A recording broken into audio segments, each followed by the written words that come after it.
ওকে, আমাদের সার্কিট সলভিংয়ের পার্টটুকু শেষ।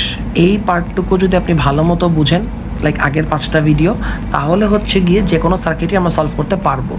কিন্তু এখন আমরা সলভ করতে যাচ্ছি এইচএসসি 26 ব্যাচের আদমজি কলেজের ইয়ারলি এক্সামে আসা একটা কোশ্চেন, যেখান থেকে আমি এই সার্কিটটাকে নিয়েছি। ওকে, এই সার্কিটটাই কোশ্চেনে ছিল, বাট এখানে উদ্দীপকে আরেকটা ইনফরমেশন ছিল। বলা হয়েছে বর্তনীতে উৎপন্ন তাপ দিয়ে -5 ডিগ্রি সেলসিয়াস তাপমাত্রার 200 গ্রাম বরফকে গলানো হয়, বিদ্যুৎ শক্তির 80% তাপ শক্তিতে পরিণত হয়।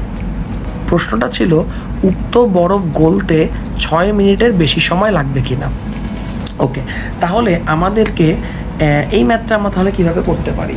তো প্রথমত বলা হয়েছে যে বর্তনীতে উৎপন্ন তাপ দিয়ে, তাহলে আগে আমাদেরকে বর্তনীতে উৎপন্ন তাপটা বের করতে হবে।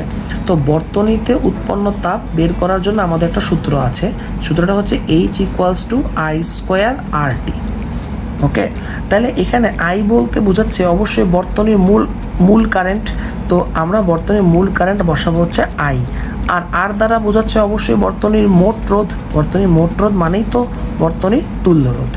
আর এই টাইমটাই আমাদেরকে বের করতে হবে, কারণ প্রশ্নে বলা হয়েছে উক্ত বরফ গলতে 6 মিনিটের বেশি সময় লাগবে কি না। তাহলে ডেফিনেটলি আমরা টাইম বের করে এই 6 মিনিটের সাথে কম্প্যারিজন করব।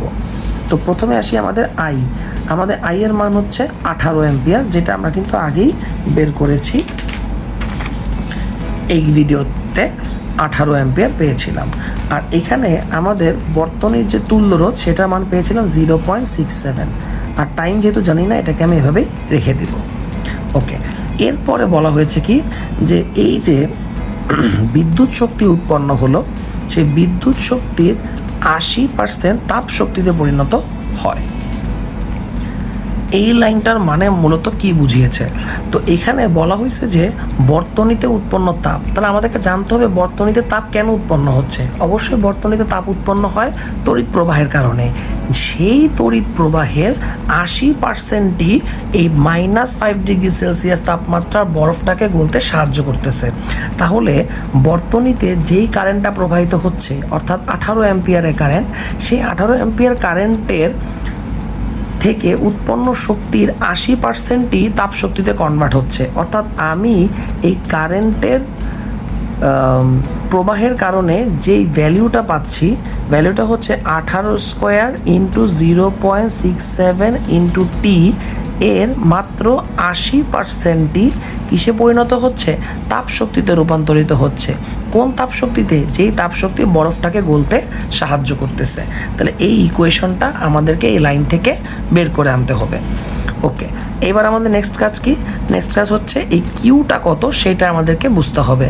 তো এটা আমরা তাপগতিবিদ্যার সাহায্য নিতে হবে যেটা জানার জন্য, যেখানে -5 ডিগ্রি সেলসিয়াস তাপমাত্রা বরফটা গলতেছে।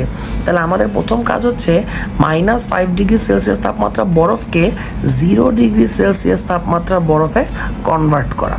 তাহলে সেই জন্য আমাদের সূত্রটা কি? আমরা জানি তাপমাত্রার যদি পার্থক্য থাকে তাহলে সূত্র হবে হচ্ছে mx ডেল্টা থেটা। কিন্তু এখানেই শেষ না, কারণ 0 ডিগ্রি সেলসিয়াস তাপমাত্রায় বরফটা পরিণত হলো, এবারও যখন গলতে শুরু করবে তখনই তো বরফটা পানিতে পরিণত হবে। তো বরফ যেহেতু গলার কথা প্রশ্নে বলে দিয়েছে, তাহলে বরফ গললে আমাদের কিউ এর সূত্র হয়ে যায় mLF। বাস, এখন আমি সবগুলো ভ্যালু দেখে আছে কি না। এম হচ্ছে বরফের ভর, যেটা 200 গ্রাম মানে 0.2 কেজি।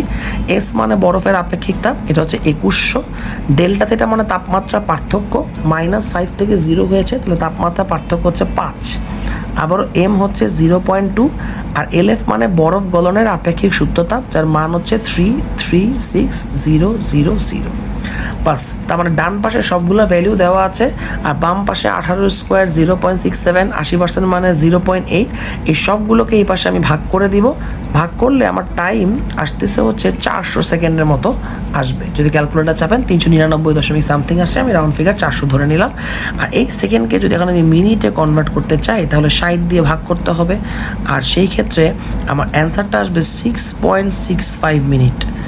তাহলে আমাকে প্রশ্নে বলা হয়েছে 6 মিনিটের বেশি সময় লাগবে কি না। অ্যান্সার হচ্ছে ইয়েস, 6 মিনিটের বেশি সময় লাগতেছে। তাহলে এই ম্যাথের সব কিছুই ওকে, বাট এই লাইনটা হচ্ছে একটু ট্রিকি লাইন, যেখানে বিদ্যুৎ শক্তির 80% তাপ শক্তিতে পরিণত হয় বলা হয়েছে। অর্থাৎ বিদ্যুৎ শক্তিটার কারণে যে তাপটা উৎপন্ন হয়েছে, যেটা আমরা H=I²RT থেকে বের করেছি, এর 80% তাপ শক্তিতে রূপান্তরিত হয়েছে, যেই তাপটা বরফকে গলতে সাহায্য করতেছে।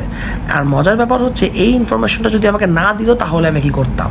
তাহলে সিম্পল, আমি এই যে I²RT এইটা সমান কিউ ধরতাম। অর্থাৎ সেই ক্ষেত্রে আমি পুরো 100% বিদ্যুৎ শক্তি তাপ শক্তিতে রূপান্তরিত হচ্ছে সেটা আমি ধরে নিতাম, তখন 80%-এর হিসাবটা করতাম না। তো এখানে আদমজিতে একটুখানি একটা এক্সট্রা ইনফরমেশন দিয়েছে, সেটাই আর কি আমাদের বুঝতে হয়েছে। আশা করি সবাই ম্যাথটা বুঝেছেন। অসংখ্য ধন্যবাদ।